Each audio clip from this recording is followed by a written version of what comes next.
For generations, a $2 strip of bark was supposedly the only dentist Appalachian families ever needed.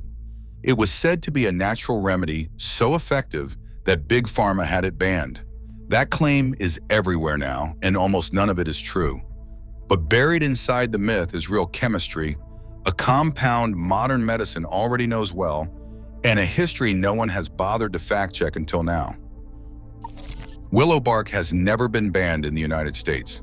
Despite stories about a pharmaceutical crackdown, federal records show no law, no Food and Drug Administration ruling, and no lobbying effort has ever targeted willow bark or black walnut as toothache remedies. Today, willow bark is sold legally as a dietary supplement, both online and in health food stores.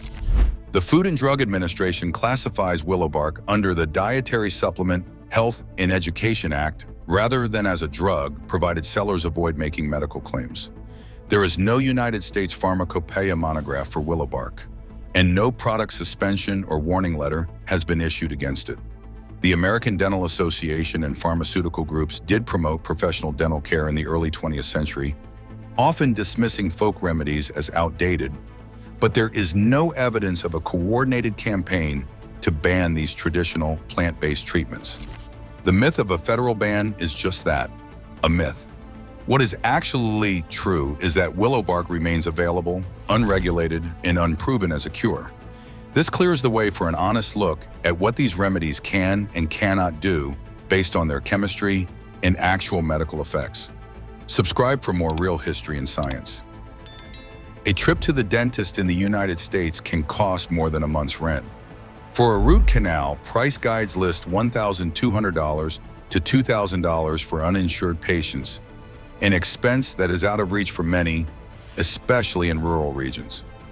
In the heart of the Appalachian Mountains, stories of home remedies aren't just folklore, they are a response to real barriers. Oral histories from Greene County, Tennessee, describe a 78-year-old woman who still chews willow twigs every morning, just as her mother and grandmother did. She calls it her toothbrush and medicine, a habit passed down through generations. The bark costs nothing if you know where to look, and for families living on fixed incomes, that matters. While a dentist's chair might be 20 miles away and out of budget, a willow branch is always within reach. Yet the reality is more complicated than a simple swap of bark for modern care. These traditions grew out of necessity, out of isolation and economic hardship, not because mountain people never suffered toothaches. The cost contrast is stark. A root canal can wipe out a savings account, while a handful of willow twigs costs less than $2 a year. But even the most faithful users admit that chewing bark only dulls the ache for a while. It does not cure infection, and it cannot replace a dentist's trained hand. This is where chemistry and caution meet tradition, and where the real story begins. Willow bark and clove have earned their place in Appalachian home medicine chests not through legend, but through chemistry. The bark of the willow tree contains salicin, a compound that the body transforms into salicylic acid, the direct chemical ancestor of aspirin. When chewed or brewed as a tea, willow bark delivers a small, unpredictable dose of salicin. The amount released depends on the species of willow, the season, and even the individual's metabolism. Clinical studies show that the pain relief from willow bark is real, but modest. Salicin's conversion to salicylic acid is slow, and the resulting effect is weaker and less reliable than a standard aspirin tablet. In practice, a handful of fresh bark or a cup of willow tea might offer mild relief for a few hours, but it cannot address the underlying cause of dental pain. The risks mirror those of aspirin: bleeding, stomach irritation, and most seriously, the danger of Reyes syndrome in children or complications in people with aspirin allergy or who are on blood thinners. Clove, meanwhile, owes its reputation to eugenol, a natural anesthetic compound. Unlike willow, clove's pain relief is swift and direct. Eugenol acts within minutes, numbing the surface of an aching tooth or inflamed gum. This effect is strong enough that modern dentists still use eugenol-based pastes for temporary fillings and to calm exposed nerves. But the relief is temporary, lasting a few hours at best.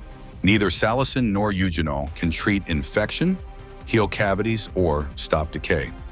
Their value lies in short-term comfort, not cure. These are tools for easing pain until real dental treatment is possible, not substitutes for it. Black walnut hulls have long been part of Appalachian home remedies, often praised for their deep brown color and bitter tang. The key ingredient, juglone, draws scientific attention for its antimicrobial properties.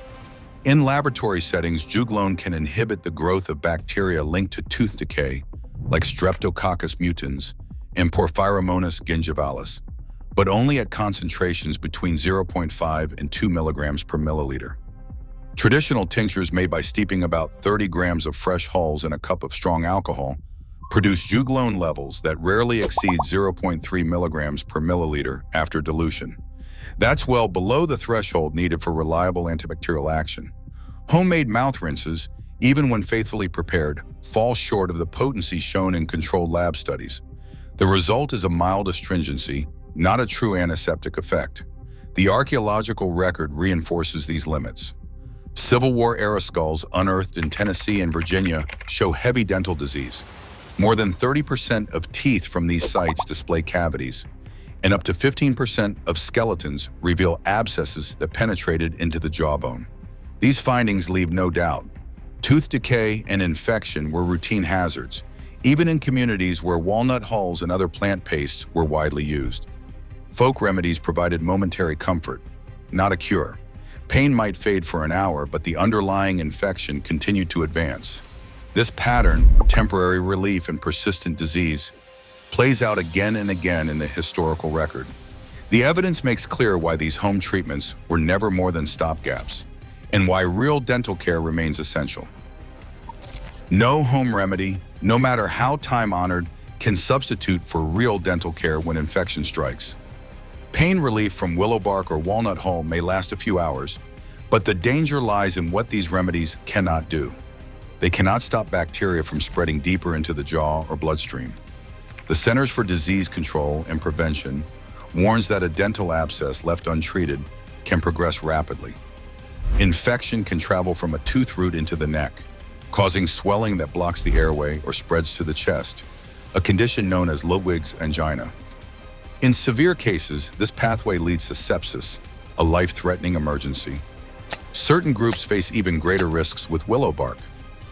Children should never be given willow bark in any form. Salicylates can trigger Reyes syndrome, a rare but deadly reaction. Pregnant and breastfeeding women are advised to avoid it entirely due to possible bleeding and unknown effects on the fetus or infant. Anyone with an allergy to aspirin or those taking blood thinners like warfarin or clopidogrel must steer clear. Salicin can provoke dangerous bleeding or allergic reactions. Black walnut hulls, too, can cause skin irritation and stomach upset, especially if swallowed. No folk recipe can replace antibiotics or surgical drainage when infection takes hold.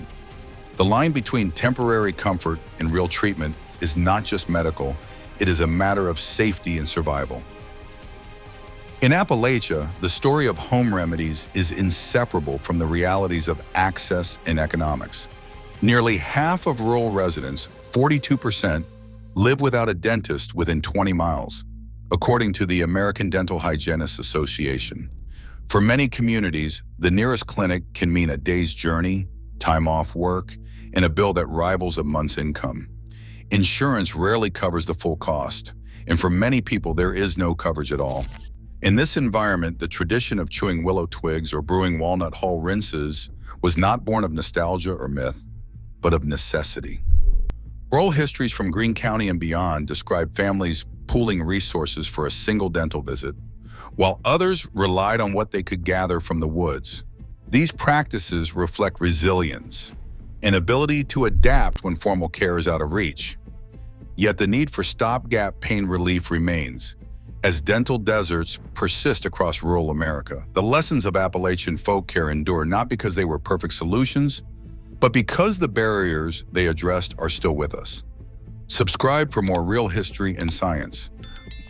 No bark, twig, or tincture ever banished toothaches from Appalachian history, nor did Big Pharma erase these remedies. Salicin and eugenol can numb pain, not cure disease. Today, real dental care remains essential, Trust science, not legend, when it comes to your health. Subscribe for more evidence-based stories.